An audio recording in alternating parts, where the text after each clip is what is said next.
So, for today, next video, mag-unbox tayo ng another Hot Wheel car. This is not, actually, this is not a real Hot Wheels. It's only a local made copy die-cast car.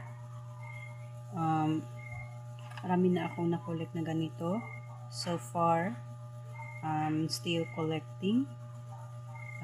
Gusto ko lang kasi malaman yung quality nila tsaka yung model niya. So like here, dapat na-specify to kung anong klaseng model to siya. Pero ang nakalagay kasi dito is ganito. And then hindi mo talaga siya masasabi na original talaga siya. Parang na-imitate lang siya sa original pero malayo talaga yung quality niya. Lalo na yung sa material na ginamit dito. Pati na din dito sa card niya. So, same yung picture niya sa model pero yung content, ang mga content na nilagay dito, dapat kasi ito name ng model. Pero hindi na specify. And then ito malayo talaga siya dito. Hindi ko talaga alam kung anong model to. Pero sa tingin ko parang nasa let me guess, nasa Ford ata to siya. I don't know. Ford GT. Hindi naman to siya matawag na Ford Mustang. Siguro yung model niya nasa Ford. Hindi naman din to Chevrolet. Hindi naman. Iba din kasi ang model ng Chevrolet. Although marami siyang mga models, depende sa unit. Yung nagkaiba lang kasi dito is yung design ng cowl niya. So, mahirapan tayo mag-specify nito kung anong model to siya. Anong name. So, yun nga. Hindi siya original or authentic na Hot Wheels. Kasi, makikita nyo pa lang dito. So, another reason na hindi siya matawag na authentic Hot Wheels kasi dito pa lang sa title ng card niya kulang ng S. Siguro may ano ba to ang tinatawag natin na copyright protection. Instead na i-imitate nila yung original logo ng Hot Wheels, so gumawa sila ng iba. Inalisan nila ng S. And then yung design ng apoy, yung flame, magkaiba talaga siya. Malayo talaga siya sa original logo ng Hot Wheels. So, masasabi talaga natin na hindi siya original. And then, yung logo ng Mattel. Kasi, Hot Wheels is from Mattel. So, wala ka talaga makikita na logo ng Mattel. Yun na. So, kumbaga, I'm just collecting for fun. Siguro someday, kung afford ko na makabili ng original na Hot Wheels, siguro gagawa tayo ng video comparison between a fake from the original Hot Wheels. Doon natin makikita yung differences nila from the quality of materials used, yung design ng decals, and then the cowls. Yeah. So, sa next video, baka makagawa ako ng comparison kung makabili na ako ng kahit isang, depende, kasi marami kasi siyang klase ng cars. Assorted kasi siya, so mahirapan tayo kung ano yung bibili natin. At someday, baka makabili ako ng original. So let's start. I-unbox na natin to wheel. So, buksan natin.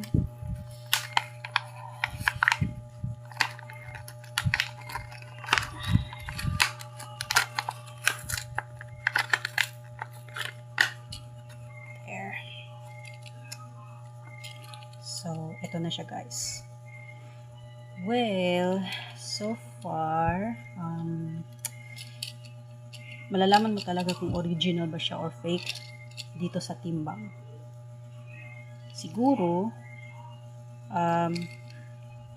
wala pa man ako Hot Wheels. Siguro yung weight ng Hot Wheels is mabigat siya compared dito kasi ito medyo magaan.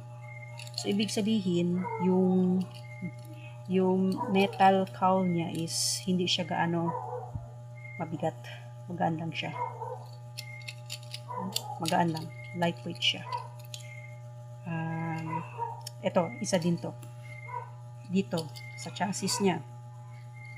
So far, sa mga videos na nakikita ko, sa mga Hot Wheels is, dito, malalaman mo talaga kung original ba siya or fake.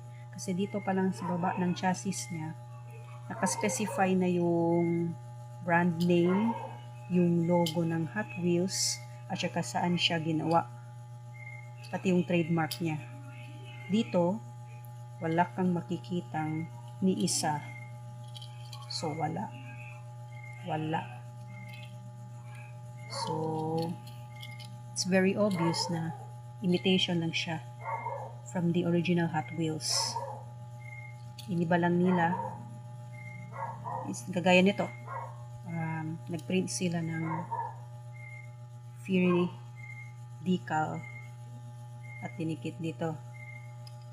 So, you can say that itong klaseng car na ito, sports car siya para yung mga roadster, yung mga ginagamit, mga racing.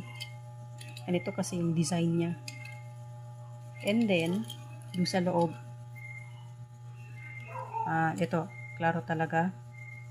May mga upuan siya. Detailed na detailed talaga siya. May steering wheel. May upuan. Sitting compartments sa loob. Dalawa. Yes. Tapos yung glass niya. Hindi siya transparent. Clear. Color green siya. Yung glass niya. Yung windshield. Bali yung windshield niya nasa harap lang at saka sa likod. Both sides. Wala. Open lang siya. So, makikita mo na may upuan. Yeah. Yes, upuan. And then, yung gulong. Sa Hot Wheels kasi, yung mga nakita ko kasi sa video, ibang klase yung mga gulong nila. Depende sa design. Marami kasi siyang design ng rim. Ito kasi, yung rim niya is 5 spokes. Parang star shape siya. Yan. Okay naman yung kanya, yung gulong niya. Yes, okay. Yung gulong niya. Test natin.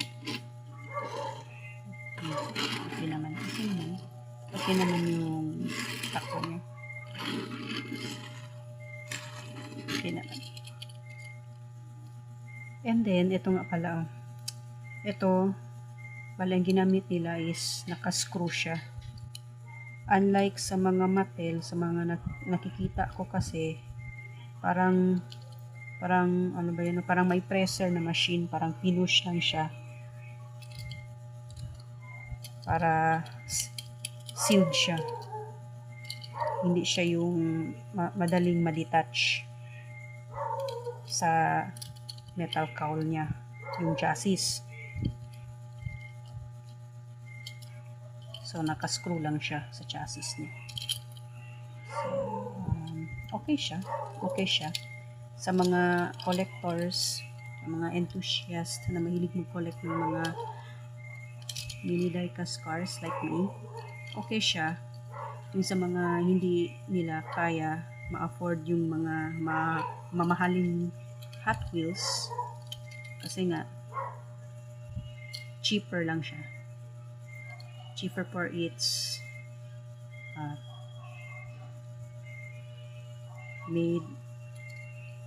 cheaper for its design and cheaper for its quality.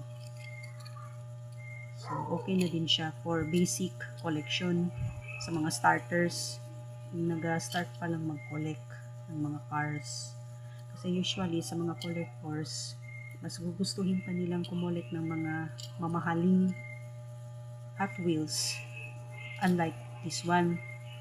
Kasi, bakit ka pa bibili ng mga mumurahin kung gusto mo naman may value yung collection mo, di ba? Kumbaga, i-invest ka sa mga mamahaling bagay, at least makikita mo yung value doon. Instead of buying fake, low quality, die-cast cars. Pero so far kasi, sa mga gusto lang makagawa ng mga commentary videos, syempre yung mga iba, bibili talaga for the sake na may comparisons lang between the two. Syempre, i-compare nila yung original from the fake and fake from the original. Kung magagawa sila ng basis doon. Kasi ganun lang naman, di ba? So, that's all. So, what can I say? Dagdag na naman to sa isa sa mga collection ko. So, for my next video, mag-unbox na naman ako ng ibang model. So, stay tuned for another unboxing videos. That's all. Okay siya.